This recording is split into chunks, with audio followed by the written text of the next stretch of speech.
미래 국무총리 전용기의 내용 읽지 않겠습니다. 자, 64세 유튜브 오창석 씨. 청년재단 대통령 업무보고 7일차 다 뒤에 안 읽겠습니다.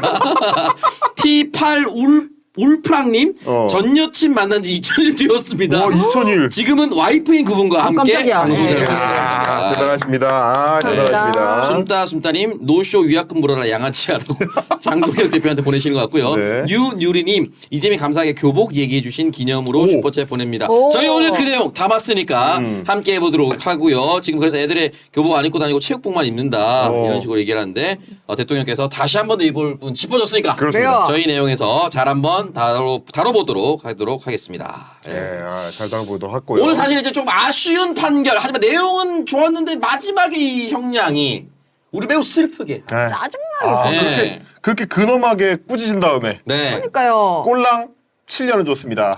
자, 이상민 전 장관 징역 7년 언론사 단수 지시에 내란 가담입니다. 내란이라고 이제 12.3 비상계엄을 다시 한번 네. 국헌 문란의 목적을 갖고 있었던 내란이었다라고 이제 법원에서 재확인을 했고요. 네. 뭐 그런 건 이제 물론 의미가 있겠습니다만 저는 상당히 좀 기대를 했어요. 이제 판결을 쭉 보면서 이게 조목조목 이상민을 조지는데 저 입장에서 이제 가장 좀 쾌감이 느껴졌던 부분 캡처를 했거든요. 아, 네. 판사 출신의 예. 행정안전부 장관을 지낸 사람한테 네. 판사 자기가 30년 했다고 최후 진술에서도 그렇게 떠들었던 맞습니다. 이상민을 향해서 이 법알못이야! 라고 이야기를 했습니다. 자, 빨간 박스 보시면 평균적 법 감정만 있어도 위법성을 인식했을 것. 왼쪽에 보시면 이상민은 언제 변론에서 단전단수 지시한 적이 없고 윤 전 대통령 지시 안 받았다. 라는 거짓 진술한 거죠, 사실. 저거 저게. 전부 이제 부정이 됐고요. 예. 자, 평균적 법감정 얘기는 이제 그 전에 그 윤지호 경찰청장이나 이런 거 할 때도 얘기했던 조죠. 거긴 한데, 조죠 경찰청장. 이런 사람들 얘기할 때의 연장선입니다. 네. 너는 이마 판사를 30년을 한 놈인데 그 정도도 판단을 못하냐. 요 얘기. 제가 이제 이 국무회의 자리에 앉아 있었던 인간들한테 다 해주고 싶은 얘기입니다. 네. 맞아요. 아니 생방송을 진행하다가 도중에 갑자기 뜬금없이 비상계엄 선포를 봐도 우리 같은 그냥 유튜버들도 보고 야 이거는 반란이다. 바로 알 수 있는데 심지어 그 자리에 앉아 있었던 국무위원이자 판사 30년을 한 행정안전부 장관이 그 판단을 못하냐? 말이 되는 소리냐라는 얘기를 네. 판사가 이제 토박토박 예. 얘기를 한 다음에 7년입니다. 예. 시파 진짜. 또박또박 한 다음에 72년입니다. 이렇게 했으면 저희가 그래. 그렇지. 이해할 수 있다. 750년입니다. 이런 걸 해야죠. 아니 똑같은 걸 한덕수의 3분의 1도 안 돼. 그러니까. 사실 이게 이진관 재판장하고 다른 지금 이제 내란 관련 그 판결 내리고 있는 재판부하고의 차이를 좀 보면 네. 이 사안에 대해서 이제 어떤 태도로 접근하느냐의 차이가 명확한 것 같아요. 오늘도 제가 이제 판결을 쭉 들어보는데 다른 형사사건 판결하는 거랑 뭐 그렇게 크게 다르지 않은 고만고만 다 비슷하게 평가하는. 비슷비슷한 느낌. 네. 그러니까 이게 이제 내란 혐의가 그 들어와 있는 재판이긴 하지만 어쨌든 이게 형사법 체계 안에서 내가 여기에 대해 선고를 한다라는 애티튜드거든요. 네. 그거는 저희 같이 이제 모욕죄나 명예훼손죄, 예. 정보통신망법에 의한 명예훼손죄 예. 이런 거 걸린 사람들이 이제 재판정 갔을 때 당하는 그 선고의 맥락입니다. 네. 그거 들으면 항상 그 머리가 수그러지면서 내가 참 형사사법범이구나 이런 생각을 하는 건데 지금 저기에 앉아 있는 사람들은 보통 형사범이 아니거든요. 맞아요. 이진관 재판장이 그때 그 판결문에서 선명하게 얘기를 했었잖아요. 위로부터의 내란이라는 게 얼마나 위험한 건지. 맞습니다. 그게 이제 아래로부터 치받아 올라오는 내란보다 얼마나 더 위험한 건지. 그런 거를 다 해설을 하면서 그렇기 때문에 네가 직접 총 들고 나간 놈은 아니지만 국무총리로서 내란에 가담했던 죄가 크다 이놈아. 그래서 특검의 구형보다도 내가 50% 가산을 해가지고 너 23년이다. 그치. 이렇게 하는 거잖아요. 네. 그러면 이제 죄의 성격에 따라서 판단을 좀 다르게 해줘야 되는데 지금 판결 나오는 거 보면 뭐 5년 나온다든지 7년 나온다든지 이런 거는 대체적으로 그냥 법 문헌에 따라서 그거에 맞춘 대법원의 기존 형량에 맞춰가지고 이게 나오는 느낌을 줍니다. 그리고 그게 대단히 이성적이라고 착각하는 것 같아요. 그치. 그런 판결이. 나는 뭐 진관이처럼 그치, 그렇게 그치. 예, 감정에 흔들려가지고 마음이 북받쳐가지고 막 판결문 뭐 읽다가 울고 막 그러니까 이런 건 난 안 한다. 김건희 판결했을 때 그 판사도 맨 처음에 서두에 그렇게 얘기했잖아요. 마치 이 사람이 힘 있는 자기 때문에 역차별을 받는 일은 없어야 된다. 그렇죠. 식으로 맨 처음에 깔았어요. 네. 그때부터 쌓였지. 진짜 정말 그야말로 법률이 왜 있고 사법부가 왜 있는지를 부정하는 것 같은 인식이죠 그게. 예. 아니 이 사람이 권력자였을지라도 다른 판결을 받아서는 안 된다. 그럴 것 같으면 법치주의라는 게 성립이 안 됩니다. 법치주의를 왜 하는데요? 법으로 통치하도록 강제하기 위해서 민주주의가 있는 거예요. 왜냐하면 힘센 놈이 그걸 안 하면 지들 맘대로 하거든요. 맞아요. 지들 맘대로 휘두르고 약한 사람은 더 그쵸. 구렁텅이로 몰아넣고 그걸 가지고 지들 뱃속을 더 불리고 이런 체계를 안 만들려고 민주주의라는 시스템이 들어와가지고 힘 있는 놈을 누르기 위해서 만든 게 민주주의 사법 시스템인데 힘 있는 놈을 재판정에 심지어 우리가 가서 앉혀놨더니 거기다 대고 힘이 있었다고 해가지고 다르게 좀 판결하면 안 된다. 말이 안 되지. 그러라고 있는 사법 체계입니다. 그리고 있는 그 위치에 따라서 책임의 크기가 달라지는 건데 그걸 무시한 거잖아요. 그렇죠. 그리고 오늘 판결이 바로 그런 거죠. 다른 사람도 아니고 재판장도 얘기했던 것처럼 30년 이상을 법률 서비스에 종사했었던 네. 전문 직업인 출신. 저 사람 심지어 판사 출신입니다. 판사 출신의 행정안전부 장관이 국무회의라고 소집돼가지고 들어가 놓고 그 자리에서 이게 무슨 짓인지를 판단을 못한다? 그래 놓고 심지어 그거를 문건을 받아와가지고 그러면 전화나 해야 되겠다 그래가지고 야 이거 뭐 이렇게 해가지고 단전단수해 이런 지시를 한 거를 그냥 7년형으로 끝날 것 같으면 이게 어떻게 군사반란이에요. 아니 저 사람이 자기가 동원할 수 있는 병력이 군 병력이 없으니까 안 한 거지. 행정안전부 장관이 아니고 국방부 장관이었으면 어떻게 했겠습니까? 그러면 2사단의 명령하고 34단의 명령했겠지. 그런 거잖아요. 똑같은 거잖아요. 그리고 그 사람이 자기 경력인 경찰들이 국회에 충동해가지고 국회의원들 막아서고 국회를 침탈하는 걸 방치하고 혹은 도와주고 이걸 할 때 행정안전부 장관이 원래 같으면 뭐 해야 됩니까? 막아야 될 거 아닙니까? 내 병력이잖아요. 내 병력. 거기 가 있던 3,000명의 경찰력은 행정안전부 장관이 지휘할 수 있는 경력이잖아요. 그럼 원래 같으면 원래 정상 판단을 하는 행정안전부 장관이면 대통령이 맞서서 체포해를 해야 되는 겁니다. 네. 맞습니다. 네. 조지호 경찰청장한테 명령을 해가지고 지금 당장 영등포에서 경력 빼가지고 한남동 가서 윤석열 잡아와 라고 하는 게 원래 같은 행정안전부 장관한테 국민들이 기대하는 거예요. 그러라고 장관에 앉혀가지고 비싼 녹봉 주는 거 아닙니까?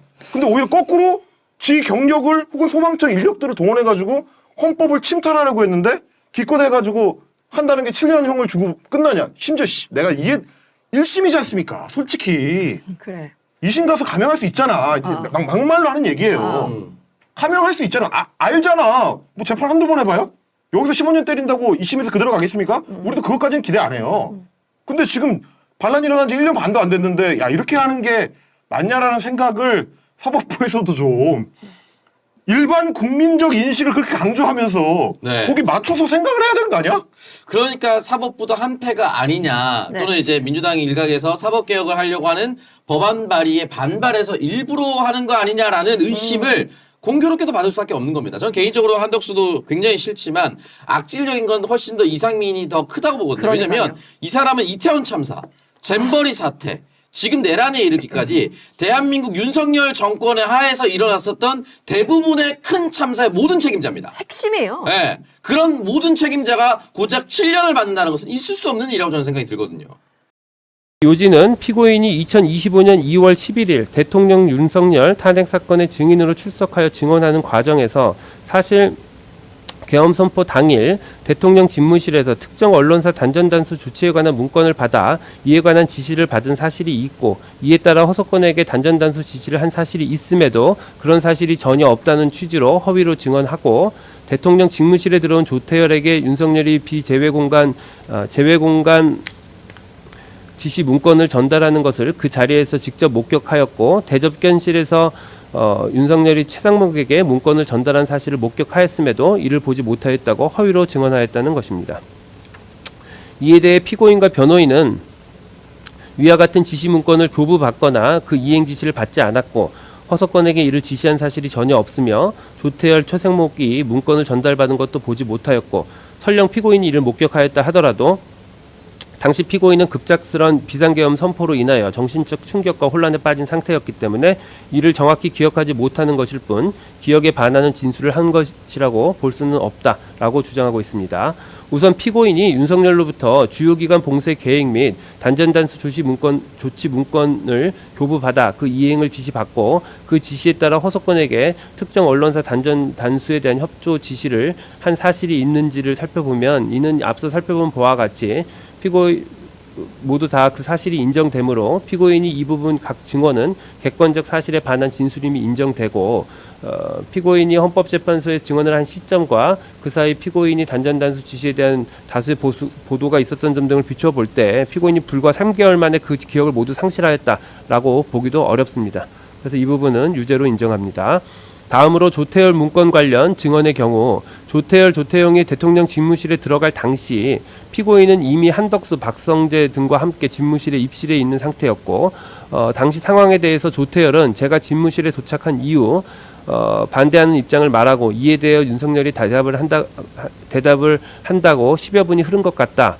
다른 사람들은 그 시간 동안 말할 틈도 없었다. 제 입장에서는 좀 거들어주기를 바랬다. 라는 취지로 진술하기도 한 점을 종합해 볼 때 당시 집무실에 있었던 사람들은 대화의 화자인 윤석열과 조태열에 집중할 수밖에 없었던 상황으로 보입니다. 또한 조태열의 진술에 의할 때 윤석열은 제외공간 지시 문건을 조태열에게 집무실 원탁 위로 던지듯이 건네주었고 당시 집무실의 자리 배치 등을 고려해 볼 때 피고인이 이를 보지 못했다고 보기는 어렵습니다. 더구나 당시 피고인과 함께 대통령 집무실에 있었던 김영호는 윤석열이 조태열에게 제외공간 지시문건을 교부한 것을 보았다라고 진술하였고 김용현도 당시 집무실에서 제가 직접 외교부 장관에게 문건을 줄 수 없는 상황이라 대통령님께 전달해 드려서 대통령님께서 외교부 장관에게 문건을 건네주었다라는 취지로 집무실의 상황을 상세히 진술한 점 등을 종합하여 볼 때 피고인은 윤석열이 조태열에게 지시문건을 전달하는 장면을 목격한 사실에 대하여 위증을 한 것으로 판단됩니다. 그래서 이 부분도 유죄로 인정합니다. 최상목 문건 관련 위증의 점에 대해서 보건대 대통령 접견실 CCTV에 의하면 윤석열이 최상목에게 예산 관련 지시 문건을 건네줄 당시 단순히 피고인이 얼굴과 몸이 윤석열과 최상목 쪽을 향하고 있었던 장면은 확인이 되지만 피고인이 이를 주시하고 있었는지는 정확히 확인되지 않습니다. 거기다가 피고인이 최상목에게 예산 관련 지시 문건을 건네줄 당시에 윤석열을 기준으로 왼쪽에는 박성재, 송미령 피고인 순으로 착석해 있었고 오른쪽에는 정진석이 착석해 있었으며 테이블 끝에는 신원식이 착성돼 있었는데 송미령, 정진석, 신원식도 윤석열이 최상목에게 A4 용지 한 장을 건네는 것을 본 적이 없다거나 기억이 나지 않는다는 취지로 진술하고 있고 한편 당시 대접견실에 있던 상당수 국무위원들은 윤석열로부터 급작스럽게 비상계엄 선포 계획에 대해 들었고 실제로 그 계획에 따라 비상계엄이 선포되자 상당히 당황스러웠을 것으로 보이고 당시 상황 또한 매우 어수선했던 것으로 보이며 이로 인해 국무위원들은 대접견실에서의 상황에 대해서 다소 실제와 다르게 진술하거나 제대로 기억하지 못하고 있기도 했던 점 등을 종합해 볼 때 피고인이 해당 장면을 목격하였다고 하더라도 증언 과정에서 이를 단순히 기억하지 못하였을 가능성도 배제하기는 어렵습니다. 그렇다면 이 부분 공소 사실은 범죄의 증명이 없는 때에 해당하므로 형사소송법 제325조 후단에 의해 무죄를 선고하여야 하나 이와 포괄적 관계에 있는 다른 위증죄를 유죄로 인정하는 이상 주문에서 따로 무죄를 선고하지는 않습니다. 마지막으로 피고인의 내란 주요 임무 종사와 유죄에 관한 위증죄에 관한 양형의 이유를 살펴보겠습니다. 내란죄는 국가의 존립과 헌법 기능을 파괴하고 사회의 근간을 뒤흔드는 국가적 범죄로서 그 위험성은 특정 영역에 국한되지 않고 국가 전체에 미친다. 피고인을 비롯한 윤석열, 김용현 등의 내란 행위는 헌법이 정한 절차를 무시하고 폭력적인 수단을 통해 국회를 포함한 국가기관의 권능 행사를 불가능하게 하여 그 기능을 마비시키려 한 것으로 민주주의 핵심 가치를 근본적으로 훼손한 것이므로 그 목적의 달성 여부와 무관하게 엄중한 처벌이 불가피하다. 피고인은 정부 고위 공직자로서 그리고 자유민주적 기본 질서를 수호해야 할 공동체의 일원으로서 헌법과 법률을 수호하고 이를 실현하기 위한 노력을 기울여야 할 헌법적 의무를 부담함에도 윤석열, 김용현 등의 지시에 따라 소방청에 직접 언론사 단전 단수에 대한 협조를 지시함으로써 내란 행위에 가담하였으므로 그 죄책이 결코 가볍지 않다. 더구나 피고인이 윤석열, 김용현 등의 내란 행위를 적극적으로 만류했다고 볼 만한 자료는 없고 오히려 이후 내란 행위의 진실을 밝히고 그에 합당한 책임을 지기는커녕 진실을 은폐하고 책임에서 벗어나고자 위증까지 하였다는 점에서 피고인에 대한 비난 가능성은 더욱 크다. 다만 피고인이 비상계엄 선포일 이전에 내란을 모의하거나 예비한 정황은 발견되지 않은 점, 피고인이 내란 중요 임무로 수행한 행위는 소방청에 대한 전화 한 통이고 그 이외에 반복적으로 단전단수 조치를 지시하거나 지시사항의 이행 여부를 점검하고 보고를 받는 등 보다 적극적으로 내란의 중요한 임무를 수행하였다고 볼만한 자료가 없는 점, 피고인이 단전단수 조치 실행을 주도적으로 계획하거나 이를 지휘한 것으로 보이지도 않는 점, 결과적으로 특정 언론사에 대한 단전단수 조치가 실제로 이루어지지 않은 점 등을 고려하고 그 밖에 이 사건 변론에 나타난 모든 양형 요소를 종합적으로 참작하여 주문과 같이 형을 정하도록 하겠습니다. 예, 피고인 잠시 일어서시죠. 주문. 피고인을 징역 7년에 처한다. 이 사건 공소 사실 중 직권남용 권리행사 방해의 점은 무죄. 피고인은 이 판결의 불복이 있으면 7일 이내에 이 법원에 항소장을 제출해서 서울고등법원에서 항소심 재판을 받을 수 있습니다. 지금 피고인에 대해서 일부 무죄 판결이 선고된 결과 그 부분은 공시될 수 있는데 이 부분 공시 혹시 희망하시나요?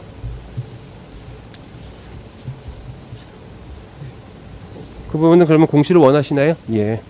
이 부분은 공시하도록 하겠습니다. 예, 선고 마치겠습니다. 가셔도 좋습니다. 예, 재판 마치겠습니다.